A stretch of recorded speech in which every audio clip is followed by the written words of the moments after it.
अत्यंत धक्कादायक बाब समोर येते। पालघर जिल्ह्यातल्या मेंढवणखिंड जंगलात मुंबईच्या अंडर-16 फुटबॉल खेळाडूंचा मृतदेह आढळलेला आहे। जंगलातल्या एका झाडाला त्यांनी गळफास घेतला होता।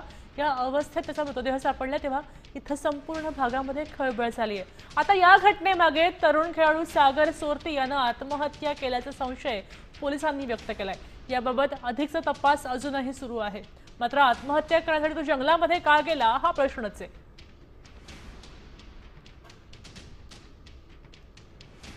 प्रथमदर्शनी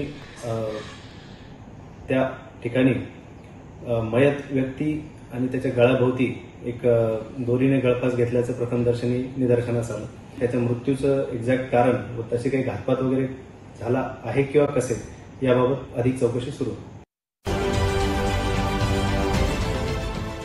देश विदेशातील प्रत्येक घडामोडींचे लाईव्ह अपडेट मिळवण्यासाठी आता साम टीव्हीच्या सर्व सोशल मीडिया प्लॅटफॉर्मला लाईक, फॉलो आणि सबस्क्राईब करा।